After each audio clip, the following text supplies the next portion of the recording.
A las 2 de la madrugada, Ciara era una mujer libre durmiendo en la casa de su padre en Baltimore, Irlanda. Al amanecer, era mercancía, encadenada a un destino implacable del que no podía escapar. No solo le quitaron la libertad, la arrastraron a un mercado extranjero donde los hombres la rodeaban como ganado. Le apretaban los brazos, le revisaban los dientes y ponían precio a su cuerpo más barato que un caballo. Pero Ciara era solo una de más de 1 millón de europeos capturados, vendidos y olvidados en una historia que la historia intentó enterrar. Creían que se rompería antes de luchar. Se equivocaron. Esta es la brutal realidad del comercio de esclavos de Berbería que las escuelas no enseñan. Si crees que las víctimas merecen ser recordadas, dale al botón de me gusta y suscríbete. Para entender su pesadilla, tienes que presenciar dónde empezó. La niebla rodaba desde el océano Atlántico, densa y con olor a sal y tierra húmeda, envolviendo el pequeño pueblo irlandés de Baltimore en una sofocante manta gris. Era un silencio tan profundo que se podía oír el latido de la marea contra los acantilados de abajo. Era el año 1631, y el aire tenía el frío de la madrugada. Dentro de las cabañas con techo de paja, el pueblo dormía el sueño profundo y agotado de pescadores y granjeros que creían que su mundo terminaba en el horizonte. La luna estaba oculta, dejando las estrechas y fangosas calles en la oscuridad absoluta. Era el tipo de paz que normalmente prometía un amanecer lento y perezoso. Dentro de una de las modestas casas cerca del puerto, Ciara se movió en su sueño. A sus 20 años, era una presencia llamativa en el pueblo, conocida por su salvaje cabello rojo, que solía llevar domado en una gruesa trenza, y por unas manos tan hábiles con una aguja como con una red de pesca. Soñaba con la cosecha, con la vida que estaba construyendo aquí en el fin del mundo. Entonces, el mundo se rompió. No era el viento, era el sonido de la madera astillándose, un crujido violento y húmedo que resonó en el silencio. Los ojos de Ciara se abrieron de golpe. Antes de que pudiera tomar aliento, la puerta principal de su cabaña no solo se abrió, estalló hacia adentro. Las sombras se derramaron en la habitación. Eran hombres, pero parecían demonios nacidos del mar. Llevaban pantalones holgados y chalecos, sus cabezas envueltas en coloridas telas que parecían negras en la tenue luz. Se movían con una velocidad aterradora, sus hojas curvas brillando al atrapar los últimos rescoldos del hogar. ¡Padre!, gritó Ciara, arrastrándose hacia atrás en su colchón de paja. Thomas, su padre, un hombre con una barba encanecida por años de preocupaciones y hombros anchos por levantar piedras, se lanzó de su cama. No era un soldado, era un hombre que amaba a su familia. Cogió el pesado atizador de hierro de la chimenea, sus ojos muy abiertos con una mezcla de terror y furia protectora. ¡Atrás!, rugió Thomas, blandiendo la barra de hierro. Fue un gesto valiente e inútil. Uno de los intrusos, un hombre gigante de piel oscura y ojos desprovistos de piedad, ni siquiera se inmutó. Se metió dentro de la guardia de Thomas y golpeó la culata de su pesado mosquete contra el lado de la cabeza de Thomas. El sonido fue repugnante. Thomas cayó como un árbol talado, golpeando el suelo de tierra con un fuerte golpe. No se movió. ¡No! El grito salió de la garganta de Ciara, ronco y ardiente. Se abalanzó sobre su padre, pero unas manos ásperas la agarraron. No eran las manos de borrachos torpes, eran las garras de hierro de profesionales.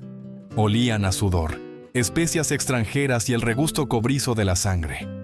La arrancaron de la cama. Tropezó, sus pies descalzos golpeando el frío y húmedo barro del suelo. No llevaba zapatos, no llevaba su capa. Estaba en su fino camisón, temblando no de frío, sino de un shock que le heló la sangre. La arrastraron a la calle. La escena que la recibió era el apocalipsis. Todo el pueblo de Baltimore estaba despierto y gritando. Se arrojaban antorchas sobre los techos de paja. El fuego comenzó a lamer el cielo, proyectando un brillo naranja infernal sobre el caos. Hombres, mujeres y niños eran arreados como ganado hacia el centro del pueblo. Mientras la empujaban a la fila de vecinos que lloraban, Ciara lo vio. De pie cerca del puerto dando órdenes a gritos, había un hombre que no se parecía a los demás. Llevaba ropa europea, pero estaba con los piratas.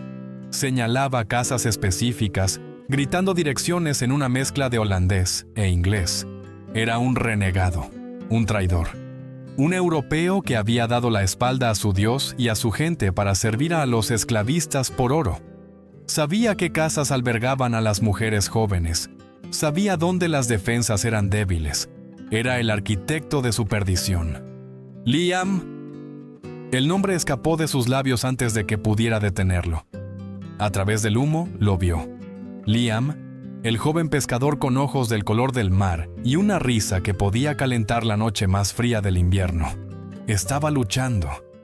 Tenía un pequeño cuchillo, una herramienta para destripar pescado, y cortaba eficazmente a un pirata que intentaba agarrar a una niña. ¡Corre, Ciara!, gritó Liam, su voz cortando el estruendo. Se giró para mirarla, una distracción fatal en sus ojos. Un pirata se acercó por detrás. No hubo fanfarria, ni duelo. Solo el destello de una hoja en la garganta. Liam cayó de rodillas, con las manos agarrándose el cuello. La sangre oscura e instantánea. Miró a Ciara una última vez, la confusión nublando su mirada, antes de colapsar en el barro. El grito murió en el pecho de Ciara. El mundo se quedó en silencio, incluso mientras los incendios rugían. Un fuerte empujón la hizo avanzar. Le ataron las manos con una cuerda áspera que le mordía las muñecas. El calor de las cabañas en llamas era intenso ahora, quemándole el pelo de los brazos. Miró hacia atrás una última vez. Su casa era una antorcha. Su padre probablemente estaba muerto dentro. Su amor se desangraba en la calle. «¡Muévete!», gritó un pirata en un idioma que ella no conocía, empujándola hacia el agua oscura. Tropezó hacia los botes largos que esperaban en el puerto. El agua era negra y fría, reflejando la destrucción ardiente de todo lo que había conocido. A las 2:00 de la madrugada, había sido una mujer libre con un futuro. Al amanecer, era mercancía. La transición del pequeño bote largo al enorme barco corsario fue un borrón de violencia y vértigo. Ciara fue izada por el áspero casco de madera, sus manos raspando contra los percebes, antes de ser arrojada a la cubierta principal. El aire aquí era diferente, más pesado, con olor a cuerpos sin lavar, alquitrán y el distintivo sabor metálico de la sangre vieja. La cubierta era un teatro de crueldad. El sol salía ahora, proyectando una luz pálida e indiferente sobre la separación de la captura. Ciara, tiritando en su fino camisón, fue empujada a un grupo de mujeres que lloraban. Desde esta posición, fue testigo de la fría lógica de sus captores. Un pirata alto con una cicatriz que le atravesaba la ceja izquierda recorría la fila de hombres capturados. Era el maestre, un hombre cuyos ojos evaluaban a los seres humanos únicamente por su masa muscular y el estado de sus dientes. Se detuvo frente a un vecino que Ciara conocía bien, el viejo Sean, el remendador de redes del pueblo. Sean tenía 50 años, sus manos artríticas, su espalda encorvada por décadas de trabajo. El maestre gruñó una sola palabra. 2 marineros se adelantaron. No encadenaron a Sean, no lo golpearon.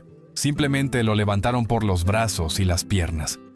Sean estaba demasiado aterrorizado para gritar, su boca abriéndose en un jadeo silencioso mientras lo balanceaban 1, 2 veces, y luego lo soltaban por la barandilla. El chapoteo fue engullido instantáneamente por las olas. «Inútil para el trabajo, inútil para la venta», murmuró una voz cerca de Ciara. Era de nuevo el renegado, observando la selección con expresión aburrida. Miró a las mujeres, su mirada deteniéndose en las más jóvenes. «Pero vosotras sois el premio».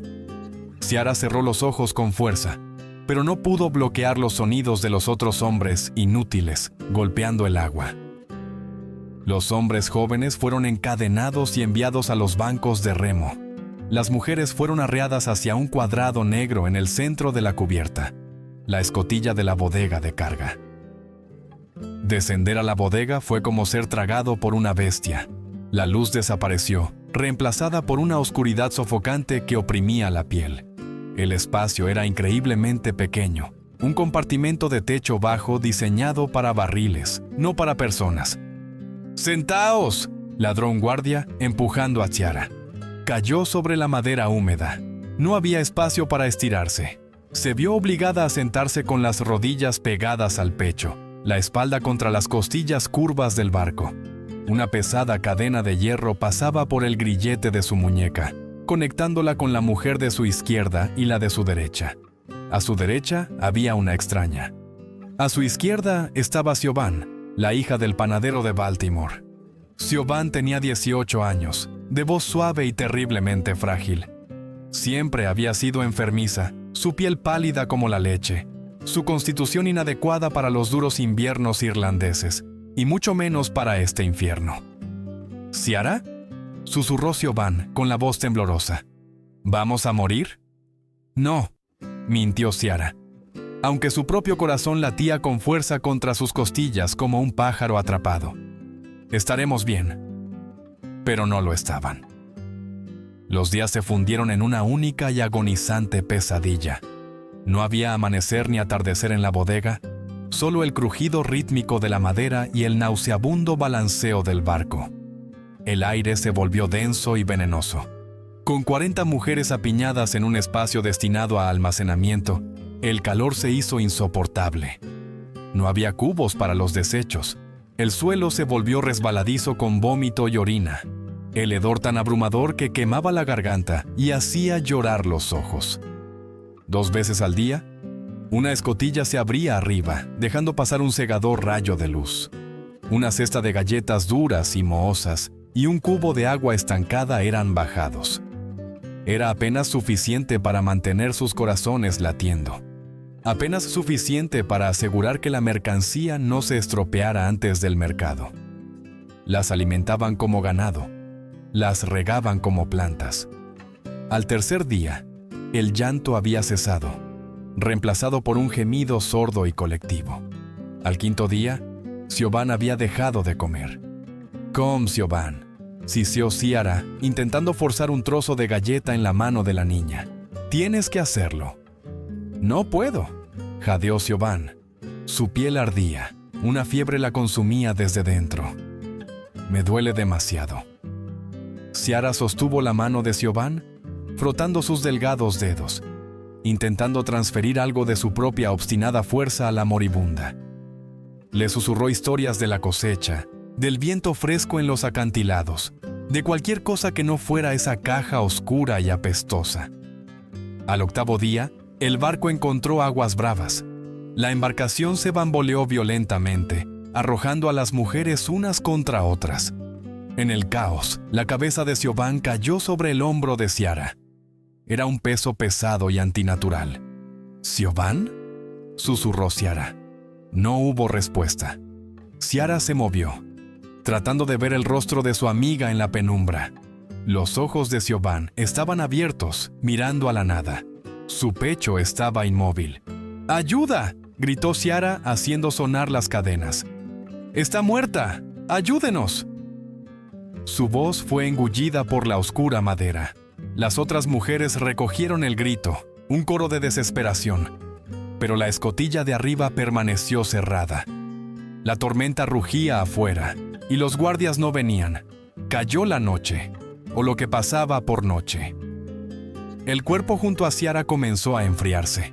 El rigor mortis se instaló, convirtiendo a la suave hija del panadero en algo duro e inflexible. Ciara no podía moverse. La cadena era demasiado corta. Estaba atada al cadáver, muslo con muslo, hombro con hombro. Durante 2 días, se sentó allí.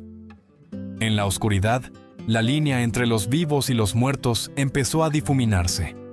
Ciara podía sentir el frío del brazo de Siobhan calando en su propia piel.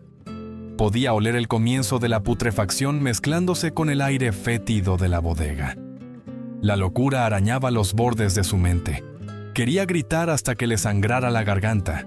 Quería golpearse la cabeza contra la pared para que parara. «Quieren que te rompas», le susurró una voz dentro de ella. Sonaba como la de su padre.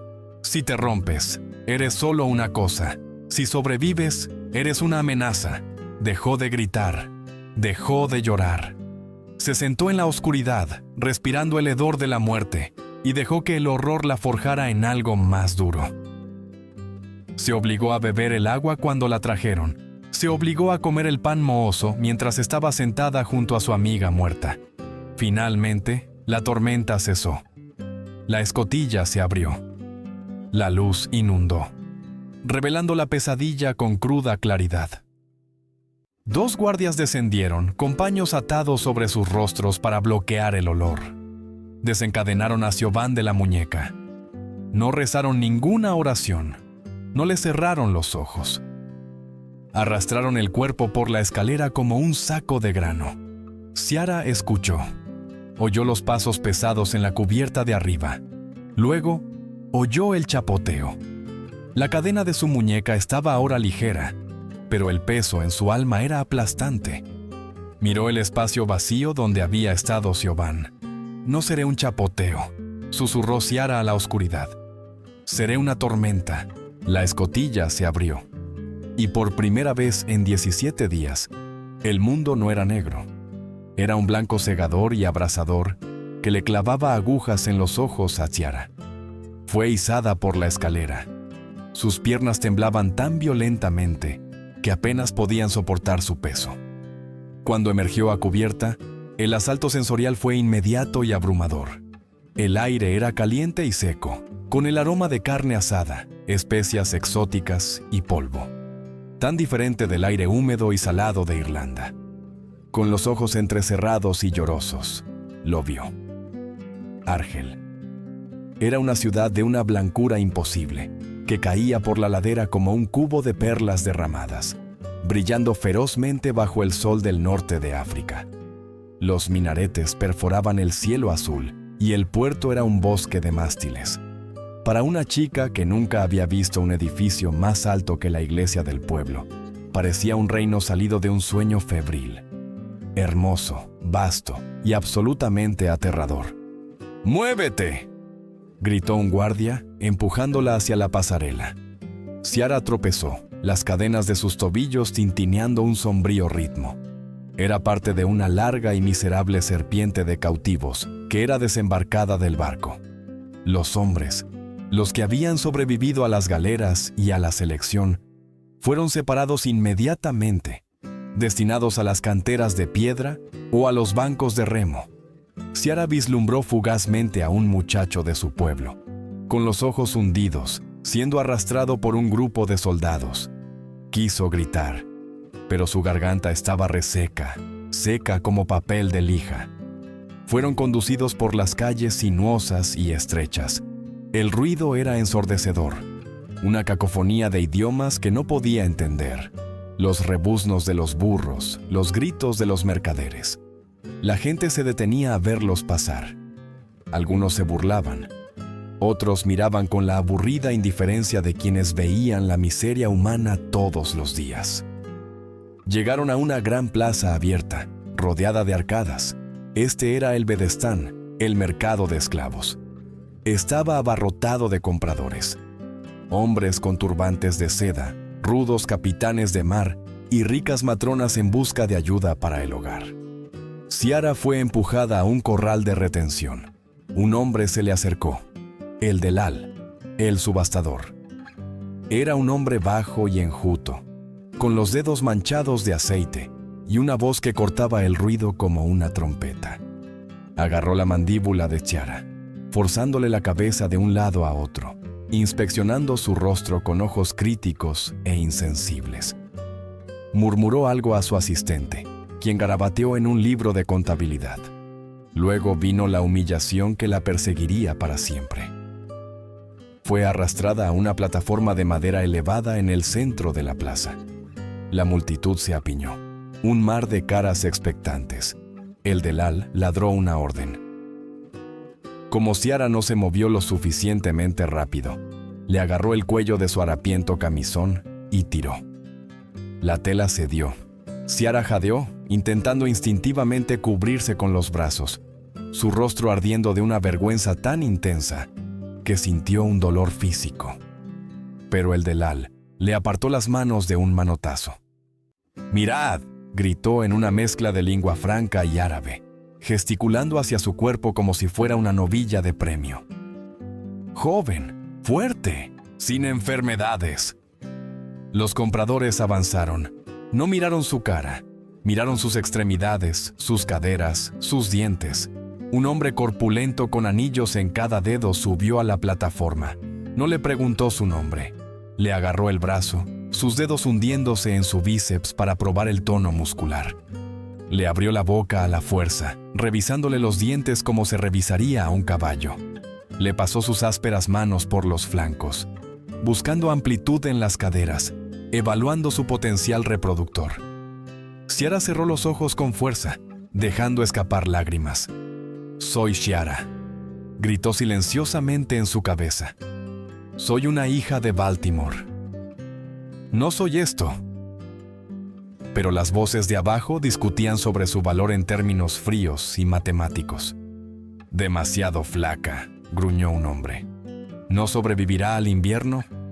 «Tiene fuego en el pelo», replicó otro. «Exótica. El pachá paga bien por el pelo rojo». «Vale 8 bueyes», declaró el Delal, intentando subir el precio. «Quizás 10». «¿8 bueyes?», se rió un comprador con crueldad. «No la cambiaría por un buen caballo de guerra. Un caballo no llora».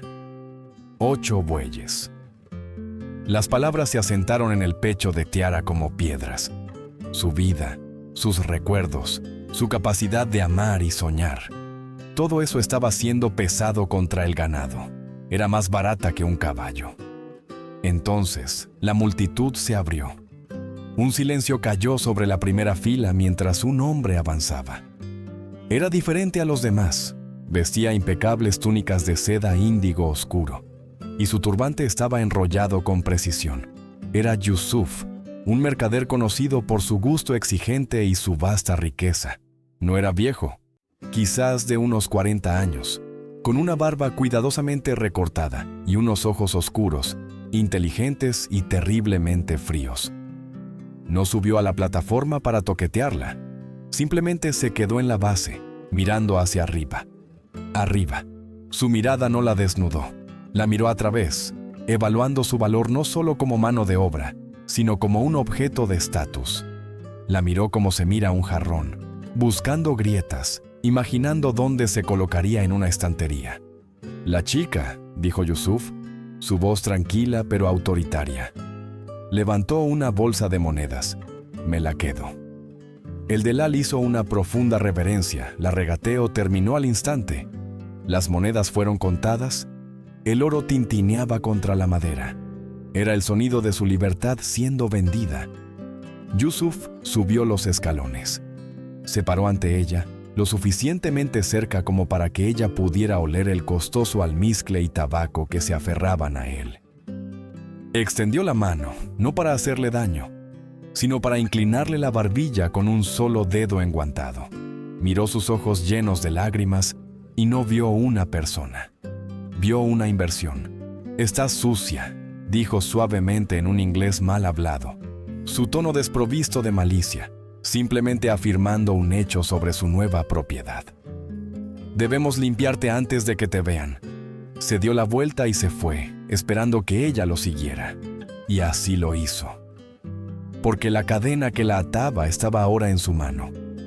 Al bajar de la plataforma, dejando la luz del sol por la sombra de su nuevo amo, Ciara se dio cuenta del verdadero horror de su situación. Las cadenas de sus muñecas podían romperse, pero la tinta del libro de contabilidad se había secado. A los ojos de este mundo, Ciara de Baltimore había dejado de existir. Solo quedaba la esclava. Las pesadas puertas de cedro de la villa se cerraron tras ellos. El pestillo de hierro encajando con un sonido que resonó como un martillo golpeando un clavo de ataúd. El ruido cortó la conexión con las polvorientas calles de Argel, encerrando a Ciara en un mundo aterradoramente hermoso y completamente silencioso. La casa de Yusuf era un palacio de contradicciones. A la vista era el paraíso. El patio estaba pavimentado con intrincados azulejos en patrones geométricos de azul y ocre. Una fuente central murmuraba suavemente. El agua clara y fresca, un marcado contraste con el cubo estancado que había compartido con los muertos en el barco. Las enredaderas de jazmín trepaban por las paredes de arenisca, llenando el aire con un aroma tan dulce que le daba náuseas. Pero para el alma, esto era una fortaleza. Las paredes eran demasiado altas para escalar. Las ventanas cubiertas con ornamentados celosías de madera, mashrabiyya, que permitían ver desde dentro, pero impedían que el mundo viera hacia adentro. Yusuf no le habló.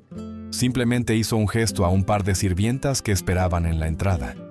Eran mujeres silenciosas con la cabeza inclinada, sus espíritus rotos hace mucho tiempo en la conveniente forma de la obediencia. Tomaron a Ciara por los brazos. No fue una guía suave, fue una escolta firme. La llevaron a un pequeño fuego que ardía en un brasero en la esquina del patio. Una de las mujeres tiró del hombro del camisón de Ciara. Era el mismo lino fino y sucio que había estado usando cuando la puerta fue derribada en Baltimore. Estaba manchado con el barro de su pueblo, la mugre del barco y la sangre seca del viaje. Era un trapo, pero era suyo. Era lo último que olía a hogar. «No», dijo Ciara con un susurro, agarrándose a la tela. Las mujeres no discutieron, no la entendían y no les importaba. Con eficiencia practicada, le arrancaron la prenda del cuerpo.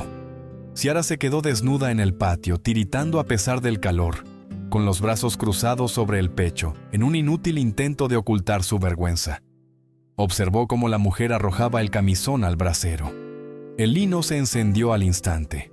Las llamas lamieron la tela, rizando los bordes, convirtiendo el recuerdo de Baltimore en ceniza gris que flotaba hacia el cuadrado de cielo azul. «Ciara se ha ido», parecía decir el humo. «Solo queda la propiedad». La llevaron al hammam, el baño privado. El aire aquí era denso de vapor y olía a agua de rosas y jabón negro. El calor era sofocante. Las mujeres le frotaban la piel con manoplas ásperas, quitándole la suciedad del viaje, pero sentía como si intentaran arrancarle la propia piel. Le lavaron el pelo, peinándole los nudos sin tener en cuenta el dolor, tirando hasta que le picaban los ojos. No estaban bañando a una persona, estaban puliendo un objeto antes de colocarlo en un estante. Cuando terminó el baño, la vistieron. La áspera lana y el lino de Irlanda fueron reemplazados por sedas extranjeras. Le pusieron pantalones holgados que ondeaban alrededor de sus piernas, una camisa de gasa translúcida y un chaleco bordado con hilo de oro.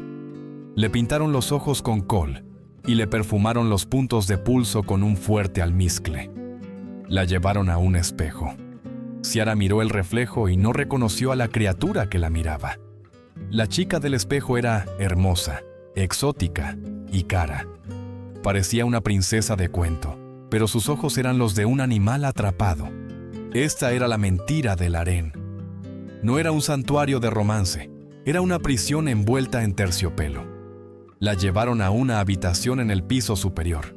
Era lujosa, con alfombras gruesas y divanes bajos repletos de cojines de seda, pero la puerta se cerraba con llave por fuera.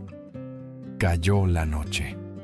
La oscuridad se arrastró por la habitación, pesada y sofocante. Ciara se retiró al rincón más lejano, con las rodillas pegadas al pecho, la espalda contra la fría pared de yeso. Observó la puerta. Cada minuto era una tortura de anticipación. Recordaba las historias que las mujeres del pueblo solían susurrar sobre los turcos, sobre un destino peor que la muerte. Recordaba la sangre de Liam en el suelo. Cerró los ojos con fuerza y rezó a un dios que parecía haberse quedado en Irlanda. Por favor, que la tierra me trague. Por favor, que mi corazón se detenga. Entonces, la cerradura hizo clic. La puerta se abrió. Yusuf entró. Se había cambiado la ropa de calle por unas túnicas sueltas y cómodas. Llevaba una sola vela, cuya llama proyectaba largas sombras danzarinas contra las paredes. Cerró la puerta tras él y le echó la llave. No se apresuró. Puso la vela en una mesita. La miró acurrucada en el rincón, con expresión indescifrable. No había ira en su rostro, ni frenesí lujurioso. Era la tranquila seguridad de un hombre que entra en su propia despensa para coger un trozo de fruta por el que ha pagado. «No tengas miedo», dijo en árabe. Las palabras suaves pero sin sentido para sus oídos. Se movió hacia ella. Ciara se apretó más contra la pared, deseando poder fundirse con la piedra. No podía respirar. Su corazón golpeaba contra sus costillas como un tambor de guerra, pero su cuerpo estaba congelado. Se agachó y le tomó la mano. Su piel era cálida, su agarre firme. Ella intentó soltarse, una pequeña y patética resistencia. Él no la golpeó. Él no gritó. Simplemente apretó su agarre, levantándola del suelo con una fuerza que dejaba claro que la resistencia no solo era peligrosa, era inútil. La llevó a la cama. El silencio de la habitación era absoluto. No hubo gritos, pues ¿quién los escucharía? No hubo lucha, pues él poseía el mismo aire que ella respiraba. Cuando apagó la vela, sumergiendo la habitación en la oscuridad, Ciara miró con los ojos muy abiertos a la negrura. Las lágrimas, calientes y silenciosas, le resbalaron por las sienes hasta el pelo. No luchó físicamente. El shock le había paralizado las extremidades, pero en su mente gritaba, rezaba para que el techo se derrumbara, rezaba para que le diera un ataque al corazón, rezaba para que el mundo se acabara. «Quiero morir», pensó, el deseo gritando en su cabeza mientras el peso de él se posaba sobre ella. «Déjame morir, déjame morir». Pero la muerte no llegó. Solo quedó la noche, larga e indiferente, mientras la chica de Baltimore era lentamente borrada, dejando solo a la concubina en la jaula dorada. El tiempo en la villa no pasaba. Se erosionaba. 3 años habían desgastado a la muchacha que llegó de Irlanda. Las manos suaves que solían remendar redes de pesca, ahora estaban rojas y agrietadas por el jabón de lejía y el agua hirviendo. El cabello que una vez había olido a sal marina, ahora olía a cebolla, grasa de cordero y carbón. Pero la mayor erosión era invisible. El nombre Ciara ya no se pronunciaba. Para el mundo, para la casa y cada vez más para sí misma, ella era Zainab. Zainab ya no era la novedad exótica guardada en las habitaciones superiores. El interés del amo había disminuido a medida que llegaban cautivas más jóvenes de las costas de Italia y Grecia. Había sido degradada a la maquinaria doméstica de la casa. El ejército invisible que mantenía los suelos pulidos y los tajines hirviendo a fuego lento. Pasaba sus días en la fregadera, una habitación sofocante y sin ventanas, llena del ruido de las ollas de cobre y las órdenes tajantes de la jefa de cocina. «Muévete, Zainab, el cuscús no se va a cocer solo». Se movió, siempre se movía. Pararse era pensar, y pensar era ahogarse. Su único ancla en esta existencia a la deriva era Elena. Elena era una mujer tallada en granito y dolor. Una matrona italiana capturada hace 2 décadas en la costa de Calabria. Era la esclava más anciana de la casa de Yusuf. Su espalda estaba permanentemente encorvada por años de fregar suelos, y sus dedos eran nudos retorcidos de artritis. Había sobrevivido convirtiéndose en una piedra, fría, dura e insensible. «Miras demasiado a los pájaros», murmuró Elena una tarde mientras desplumaban pollos en el patio. Su voz era un crujido de hojas secas. «Mirar hacia arriba duele el cuello. Mira tus manos. Las manos trabajan, los ojos trabajan. El corazón, apágalo». «No puedo», susurró Zainab, arrancando plumas con una fuerza innecesaria. «Sueño con la lluvia, Elena. Lluvia fría». «Los sueños son veneno», espetó Elena, aunque sus ojos se suavizaron por una fracción de segundo. «¿Recuerdas a la chica francesa, Camille?» Zainab asintió. Camille había llegado hacía 6 meses. No había aprendido a apagarlo. Había gritado a las paredes, arañando el yeso hasta que le sangraron las uñas, gritando nombres de personas que no podían oírla. Era ruidosa, dijo Elena con sequedad. Al amo no le gustan las cosas ruidosas. Se la llevaron al Bistan. El Bistan era el manicomio, pero para los esclavos era una sentencia de muerte. O peor aún, podría haber sido vendidas a los barrenderos, lo más bajo de lo bajo, donde las mujeres trabajaban hasta caer muertas en la cuneta. Camille simplemente había desaparecido, sus gritos reemplazados por el pesado silencio de la casa. «Sé una piedra, Zainab», aconsejó Elena, arrojando un pollo desplumado a una cesta. «La piedra sobrevive, el cristal se rompe». Pero esa noche, la profecía se volvió contra la profeta. La casa se preparaba para un festín. Yusuf recibía a un genízaro de alto rango, y todo tenía que ser perfecto. El ambiente era tenso. Zainab y Elena tenían la tarea de llevar las bandejas de servir al salón principal. Elena llevaba un gran y ornamentado jarrón de porcelana lleno de agua de rosas para que los invitados se lavaran las manos. Era un jarrón Ming, traído de la ruta de la seda, que valía más que todos los esclavos de la cocina juntos. Al entrar en el pasillo, la pierna mala de Elena cedió. Fue un pequeño tropiezo, una traición de músculos envejecidos. Se fue hacia adelante. El sonido del jarrón al hacerse añicos fue más fuerte que un cañonazo. Fragmentos azules y blancos se esparcieron por el suelo de mármol. El agua de rosas se extendió como un charco de sangre. El silencio que siguió fue absoluto. Luego, el capataz, un eunuco llamado Hakim que blandía un bastón de piel de rinoceronte trenzada, salió de las sombras. Su rostro se contorsionó de furia. «¡Vieja torpe!», rugió Hakim. No pidió explicaciones. Levantó el bastón. «¡No!». Zainab se abalanzó, su instinto de protección anulando 3 años de entrenamiento. Elena, desde el suelo, levantó la vista. Sus ojos, normalmente tan apagados, brillaron con una intensidad aterradora. Negó con la cabeza imperceptiblemente. «Para». Si Zainab interfería, ambas serían castigadas. Quizás ambas serían asesinadas. Elena conocía las cuentas de este mundo mejor que nadie. Se acurrucó en una bola, exponiendo su espalda, y recibió el castigo destinado a un objeto roto. El bastón cayó. Crack. Zainab se mordió el labio hasta que probó la sangre para no gritar. Se quedó inmóvil, una estatua de horror, mientras caían los golpes. 1, 2, 5, 10.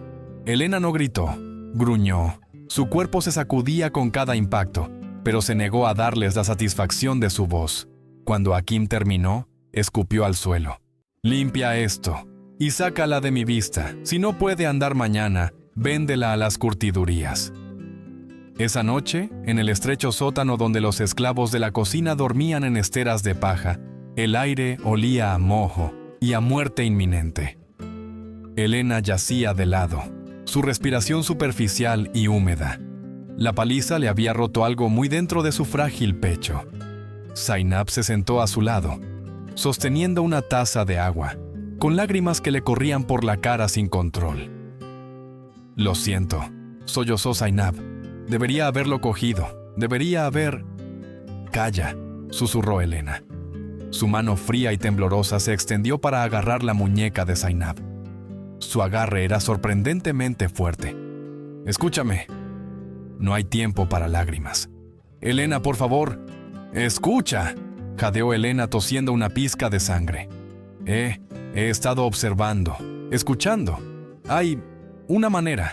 Zainab se quedó helada. «¿Una manera?» «Los redencionistas», jadeó Elena. «Los sacerdotes están regresando, pero solo hablan con los ricos. Necesitas un intermediario».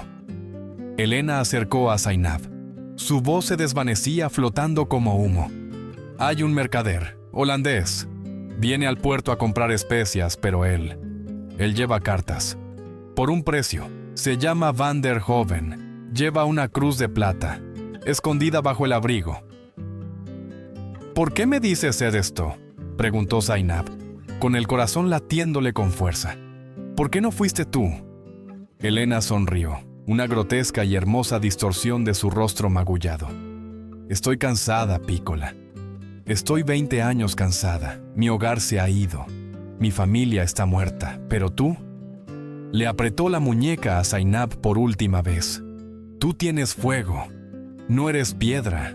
Eres fuego. Quémalos. Los ojos de Elena se cerraron. La respiración superficial se detuvo. Luego cesó.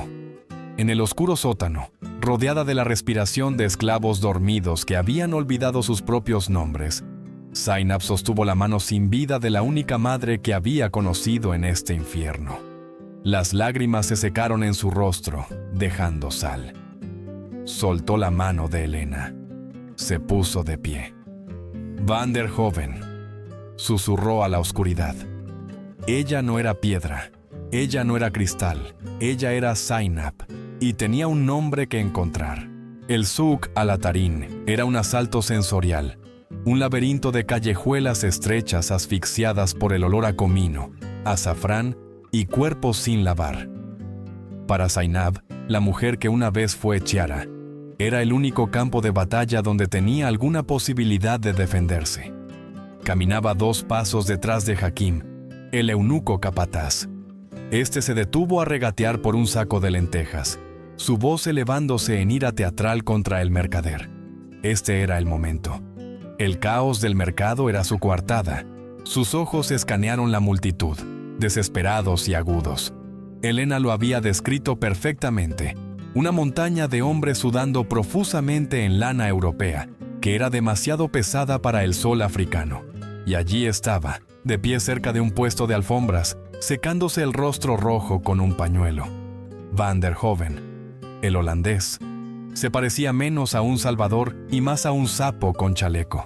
Era un hombre de la industria del rescate, un intermediario que se movía entre el mundo cristiano y el musulmán, convirtiendo la miseria humana en márgenes de beneficio. Ciara comprobó que Hakim seguía distraído. Dio un paso hacia el holandés, su corazón latiéndole con fuerza contra las costillas como un pájaro atrapado.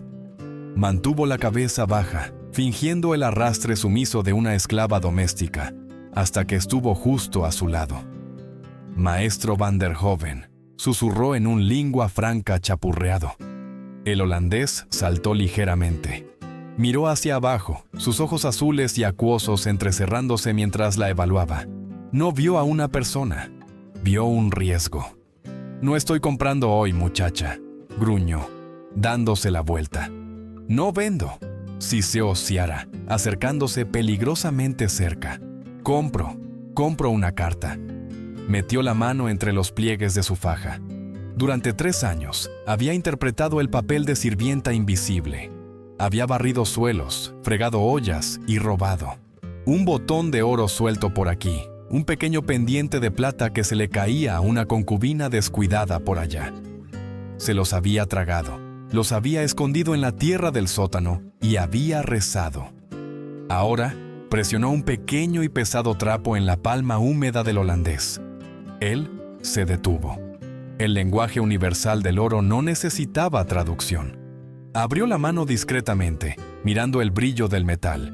No era una fortuna, pero era suficiente para comprar su atención. «¿Dónde?», preguntó, con voz baja. «Irlanda, Baltimore», dijo, entregándole un trozo de pergamino que había robado del estudio de Yusuf semanas antes. En él había escrito con carbón: «Viva, Argel, casa de Yusuf, 200 florines. A la familia O'Driscoll o al sacerdote». Van der Hoven se burló, guardando el oro y la nota en su chaleco. «¿Irlanda? Estás soñando, muchacha. Europa está ardiendo. Los católicos y los protestantes están demasiado ocupados matándose unos a otros como para preocuparse por los pescadores perdidos en la oscuridad. El rey francés trata con el sultán. No moverá un dedo por ti. Envíala», suplicó Ciara, sus ojos fijos en los de él. «Solo envíala». «La enviaré», murmuró, volviendo a mirar las alfombras. «Pero no te hagas ilusiones. El papel se quema más fácilmente que el oro, y los recuerdos se desvanecen más rápido que ambos. ¡Zainab! La voz de Hakim resonó como un látigo en la plaza del mercado. Ziara se quedó helada. Retrocedió al instante, bajando la cabeza, el corazón paralizado en su pecho. ¿La había visto? Hakim se abrió paso entre la multitud, con su bastón en alto. La miró fijamente a ella, luego al holandés. ¿Por qué vagas?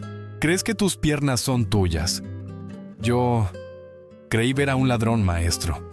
Mintió Ziara, las palabras con sabor a ceniza. Estaba protegiendo la moneda del amo. Hakim hizo una mueca, bajando el bastón pero no su sospecha. No proteges nada más que tu propia piel.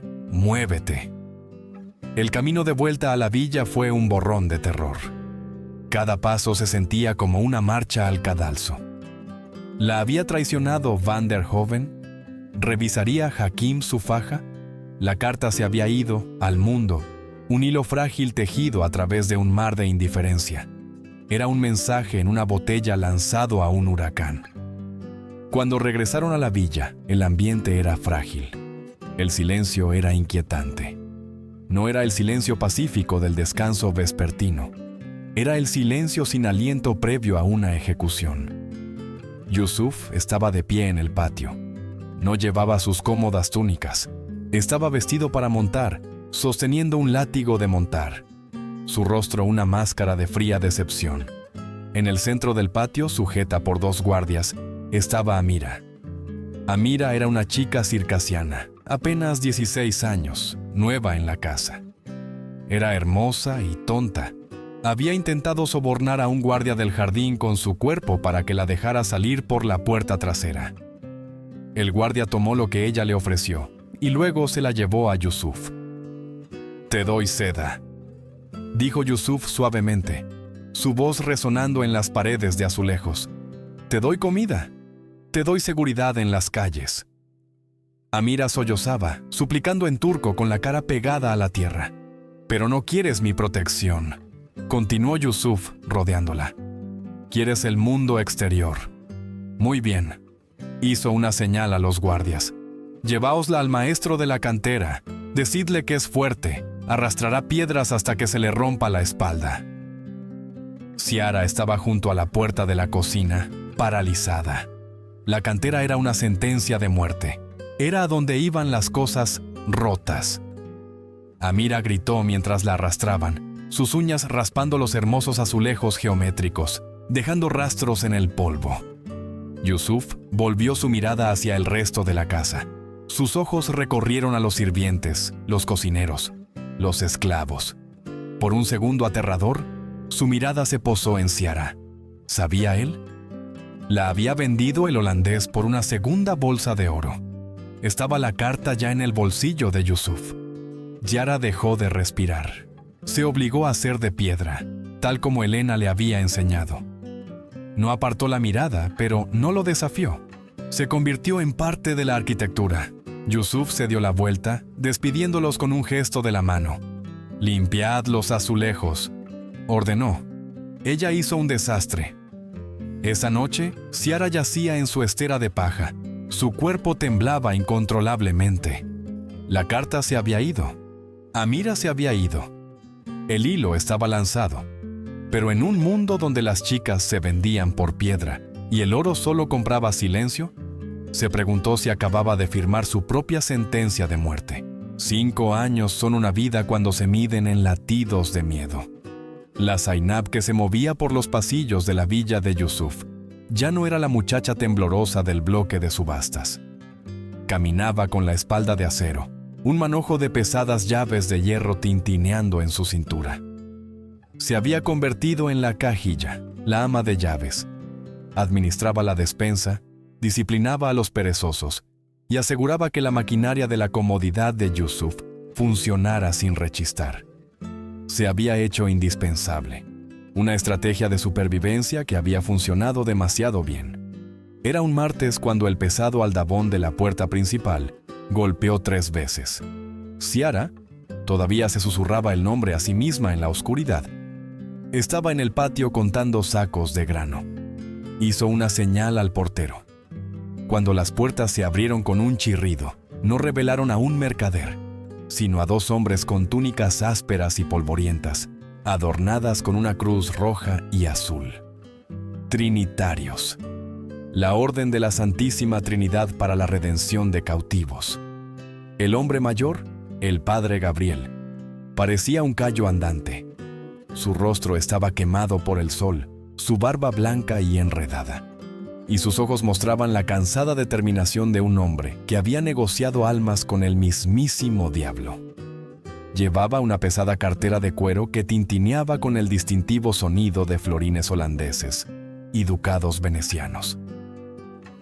«Buscamos al amo de la casa», dijo el padre Gabriel en perfecto árabe.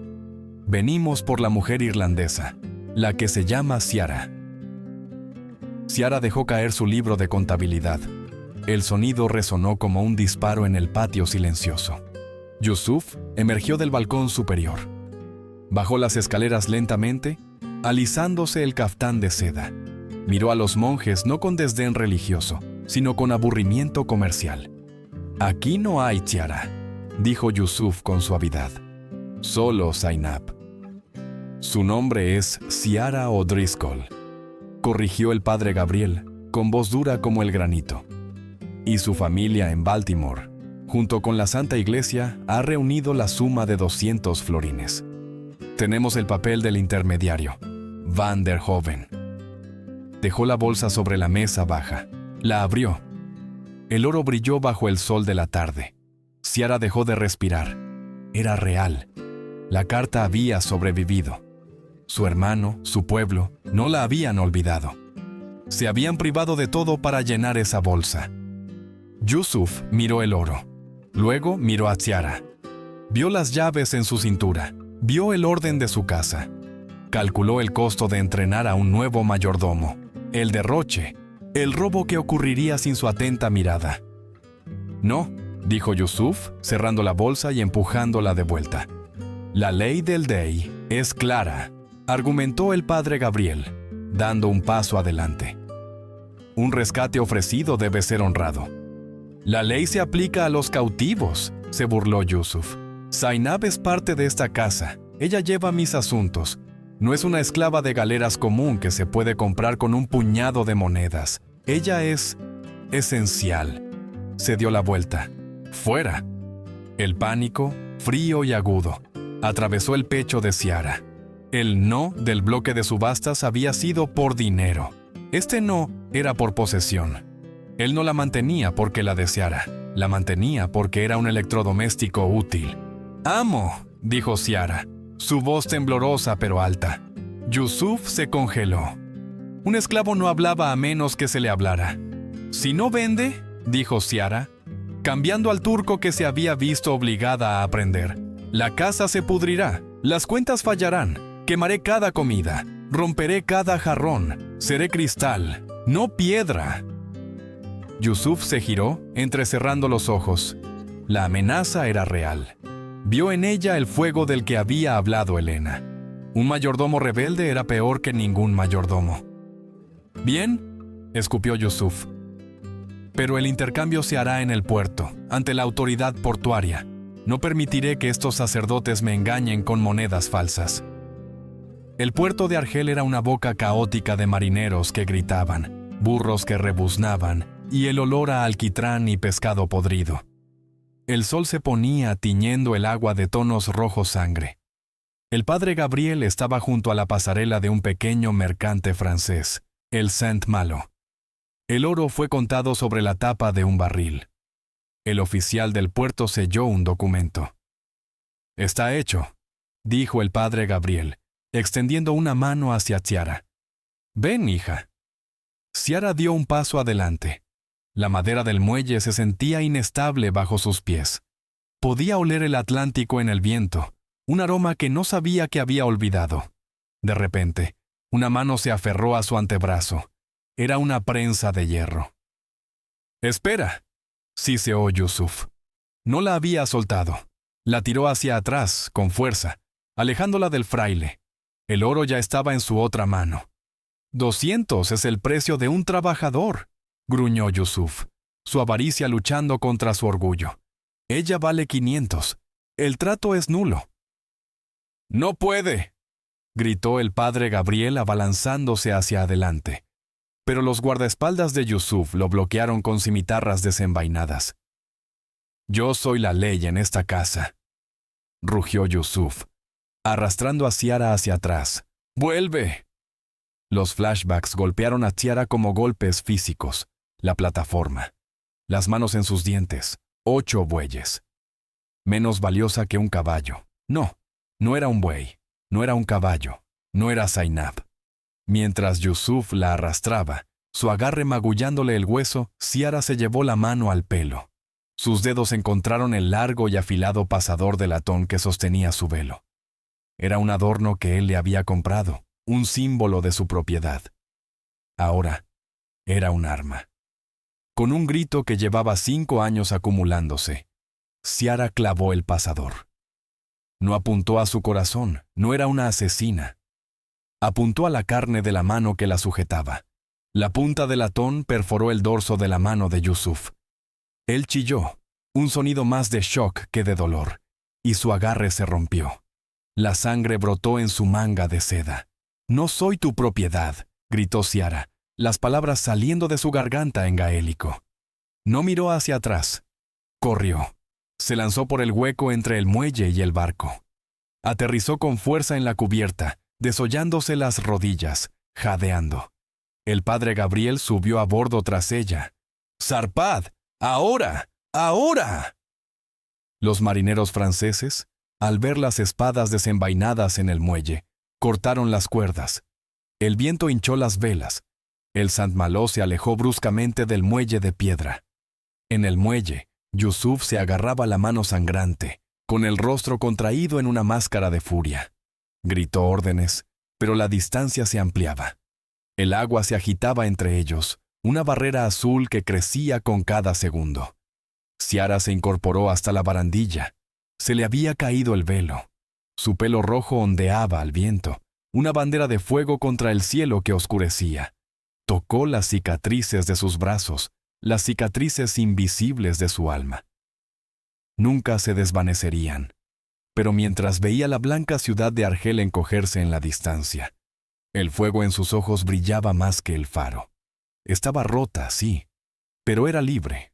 La lluvia en Irlanda no te limpiaba. Se te calaba hasta los huesos y se quedaba allí. Ciara estaba al borde del puerto, con la capucha de su tosco abrigo de lana bajada contra el viento gélido.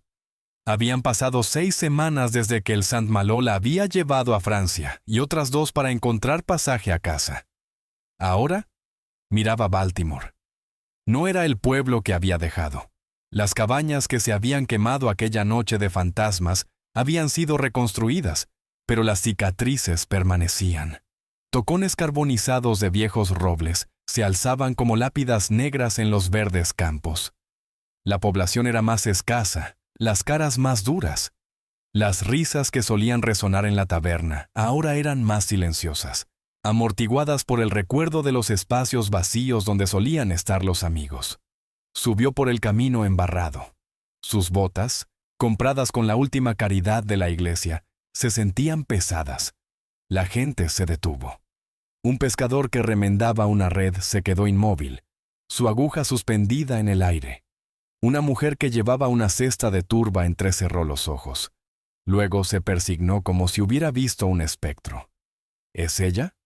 Un susurro flotó en el viento, afilado como un cuchillo. ¿La que se llevaron los turcos? Debería haberse quedado muerta, murmuró otra voz, trayendo su vergüenza de vuelta a nuestra puerta. Ciara siguió caminando, aunque las palabras le dolían más que el rocío salado. No veían a Chiara O'Driscoll, la chica que amaba la cosecha. Veían a una mujer que había vivido en un harén, una mujer corrompida por los infieles. Veían un recordatorio viviente de su propia impotencia. Llegó a la parcela de tierra donde había estado la casa de su padre. Ahora era solo una base, cubierta de maleza, pero allí, cortando los zarzales con una hoz, había un hombre. Era alto, de hombros anchos, con el pelo del color del hierro oxidado. Se giró al oír su acercamiento, Era Aemon, su hermano pequeño que tenía 12 años cuando llegaron los barcos. Ahora tenía 18, con la mandíbula de su padre y unos ojos que contenían una tristeza demasiado antigua para su rostro. Soltó la hoz. No se persignó, no se encogió. —¿Ciara? —dijo con voz ahogada. —Estoy aquí, Aemon —susurró ella—. Estoy en casa. Corrió hacia ella, chocando con una fuerza que casi la derriba. Hundió el rostro en su cuello, sollozando como el niño que solía ser. Por primera vez en 5 años, Ciara se sintió segura, pero la seguridad dentro de la familia no significaba la aceptación fuera de ella. Ese domingo, sonó la campana de la iglesia. Era la misma campana que no había podido advertirles la noche del ataque. Ciara entró en la pequeña nave de piedra con Aemon a su lado. El silencio era sofocante. Mientras avanzaba por el pasillo, la gente se apartaba. La señora O'Malley, la matriarca del pueblo, se apartó las faldas como si Ciara llevara la peste. El sacerdote, un joven que no la conocía, parecía incómodo, sus ojos yendo y viniendo entre su rebaño y la mujer caída. Ciara llegó al frente. No se arrodilló. Se dio la vuelta. Cientos de ojos la miraban fijamente. Juicio, lástima, asco. «Oigo vuestros susurros», dijo Ciara. Su voz no era fuerte, pero llevaba el acero que había forjado en Argel. «Decís que soy impura. Decís que debería haber muerto». Se echó hacia atrás la capucha revelando su rostro. El cabello rojo fuego era inconfundible, pero ahora tenía líneas alrededor de los ojos y una tenue cicatriz blanca en la mejilla, donde un anillo la había atrapado hacía años. «Viví en una jaula de oro y miedo», continuó, mirando directamente a la señora O'Malley. «Fui golpeada, fui vendida, fui borrada, pero no me rompí. Me abrí paso a través de un océano para estar aquí». Señaló el libro de cuentas cerca del altar, donde se guardaban los nombres de los perdidos. «Leéis mi nombre como si fuera un fantasma. Pero soy carne y hueso. Soy Ciara O'Driscoll. Y no traigo vergüenza, traigo victoria». El silencio se extendió, pesado y tenso. Entonces, una tos lo rompió. Era el viejo Riley, tosiendo con un gorgoteo húmedo en el banco trasero. Había estado enfermo durante semanas con una fiebre que las sanguijuelas locales no podían curar. Se desplomó, jadeando, con la piel gris. El pánico se extendió por la iglesia. «¡Es la fiebre!», gritó alguien. «¡Atrás!». Ciara no retrocedió. Se movió. Se arrodilló junto al anciano. Le palpó la frente, le revisó los ojos. No era una plaga, era una infección pulmonar, agravada por la humedad y la suciedad de su cabaña. «¡Agua!», ordenó Ciara. «¡Agua hervida! Y traedme corteza de sauce y lino limpio. No los trapos que usáis, lino limpio». «No puedes tocarlo», balbuceó el sacerdote. «Tú». «Administré una casa de 50 almas», espetó Ciara con los ojos brillando. «Aprendí medicinas en Oriente que nunca habéis soñado. Ahora traedme el agua». La autoridad en su voz era innegable. Era la voz de la Cajía. Aemon corrió a obedecer. Durante la semana siguiente, Ciara no se escondió en la ruina de su hermano. Fue a la cabaña de Riley. Le limpió las heridas con alcohol hervido. Hizo cataplasmas de hierbas que encontró en el bosque que imitaban los remedios de Oriente, y le obligó a beber caldo claro. Él vivió. La noticia se extendió. Lentamente, el miedo se convirtió en curiosidad, y la curiosidad en necesidad. Una madre trajo a un niño con un corte infectado. Un granjero vino con un brazo mal curado. Ciara los trató a todos con una habilidad eficiente y sin sentimentalismos. No les ofreció oraciones, les ofreció resultados. La mancha de la mujer del harén no desapareció de la noche a la mañana. Pero a medida que el invierno se convertía en primavera, los aldeanos dejaron de apartar sus faldas. Empezaron a asentir al pasar. Empezaron a dejar cestas de huevos y turba en la puerta de Aemon. Una tarde, Ciara caminó hacia los acantilados que daban al mar. El Atlántico chocaba abajo, violento y gris. Se tocó el lugar de la cadera donde solían colgar las llaves de la villa de Yusuf. Se habían ido. En su lugar había una cartera de hierbas. Ella no era la chica que se había llevado. Esa chica estaba muerta, quemada en los fuegos de Baltimore. Pero tampoco era la víctima. Era algo nuevo. Una aleación de hierro irlandés y fuego oriental. Miró al horizonte, hacia el sur donde la blanca ciudad yacía escondida por la curva de la tierra. No tembló. «Soy Ciara», dijo al viento. Y esta vez, el viento no respondió con fantasmas. Simplemente sopló, fresco y limpio, llevando la promesa del mañana. Ciara sonrió, le dio la espalda al mar y regresó a casa. La historia de Ciara nos recuerda que nuestro valor nunca está determinado por cómo nos trata el mundo, ni por los precios que otros intentan poner a nuestras vidas. El mundo intentó valorarla en 8 bueyes. Intentó etiquetarla como esclava, víctima y mujer caída. Pero Ciara nos mostró que la verdadera dignidad viene de dentro. Es la negativa a dejar que tu espíritu se rompa, el coraje de convertir tus heridas más profundas en sabiduría y la fuerza para curar a otros incluso cuando aún te estás curando a ti mismo. No importa cuán oscura sea tu noche o cuán pesadas las cadenas que llevas, recuerda esto. No eres lo que te pasó, eres lo que eliges ser.